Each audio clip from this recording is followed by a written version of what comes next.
I'm grateful to Vanessa and the Bryant family for the opportunity to speak today. I'm grateful to be here to honor Gigi and celebrate the gift that Kobe gave us all.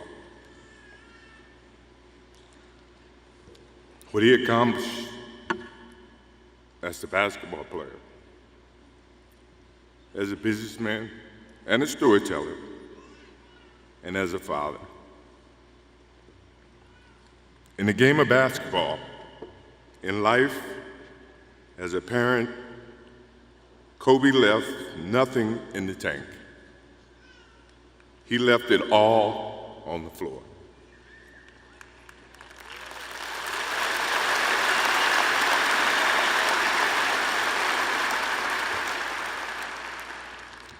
Maybe it surprised people that Kobe and I were very close friends, but we were very close friends. Kobe was my dear friend. He was like a little brother. Everyone always wanted to talk about the comparisons between he and I. I just wanted to talk about Kobe.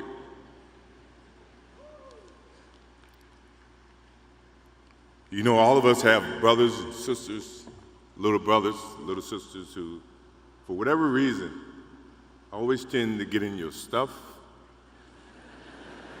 your closet, your shoes, everything. It was a nuisance, if I can say that word. But that nuisance turned into love over a period of time, just because the admiration that they had for you as big brothers or big sisters. The questions, the wanting to know every little detail about life that they were about to embark on. He used to call me, text me, 11:30, 2:30, 3 o'clock in the morning, talking about post-up moves, footwork, and sometimes the triangle. At first, it was an aggravation.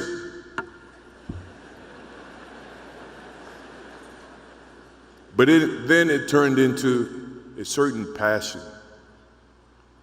This kid had passion like you would never know. And it's an amazing thing about passion. If you love something, if you have a strong passion for something, you would go to the extreme to try to understand or try to get it. Either ice cream, Cokes, hamburgers, whatever you have a love for. If you have to walk, you would go get it. If you have to beg someone, you would go get it. What Kobe Bryant was to me was the inspiration that someone truly cared about the way I played the game or the way that he wanted to play the game. He wanted to be the best basketball player that he could be. And as I got to know him, I wanted to be the best big brother that I could be.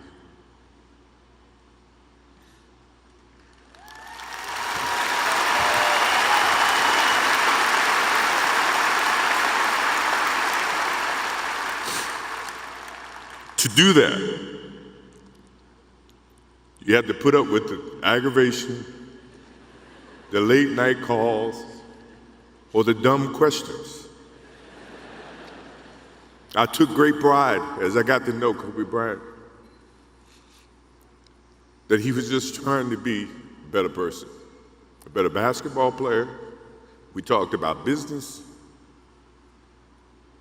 We talked about family.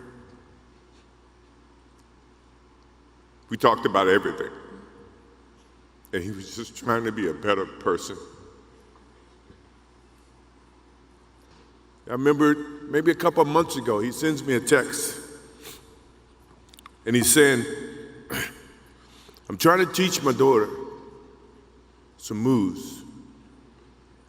And I don't know what I was thinking or what I was working on, but what were you thinking about when you were as you were growing up, trying to work on your moves? I said, what age? He says, 12. I said, 12, I was trying to play baseball. He sends me a text back saying, laughing my ass off. And this was at 2 o'clock in the morning. But the thing about him was we could talk about anything that related to basketball, but we can talk about anything that related to life. And we, as we grow up in life, rarely have friends that we can have conversations like that. Well, it's even rare when you can grow up against adversaries and have conversations like that. I went and saw Phil Jackson in 1999 or maybe 2000. I don't know when Phil was here in LA. And I walk in and Kobe's sitting there. And the first thing, I'm in a suit. The first thing Kobe said, did you bring your shoes? No, I wasn't thinking about playing. But his attitude to compete and play against someone he felt like he could enhance and improve his game with. To me, that's what I loved about the kid. Absolutely loved about the kid.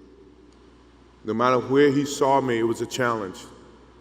And I admired him because his passion, you rarely see someone who's looking and trying to improve each and every day, not just in sports, but as a parent, as a husband. I am inspired by what he's done and what he shared with Vanessa and what he's shared with his kids. I have a daughter who's 30 who just became a grandparent.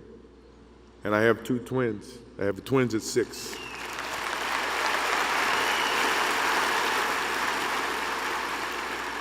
I can't wait to get home to become a girl dad and to hug them and to see the love and the smiles that they bring to us as parents. He taught me that just by looking at this tonight, looking at how he responded and reacted with the people that he actually loved. These are the things that we will continue to learn from Kobe Bryant. To Vanessa, Natalia, Bianca, Capri, my wife and I will keep you close in our hearts and our prayers. We will always be here for you, always. I also want to offer our condolences and support to all the families affected by this enormous tragedy.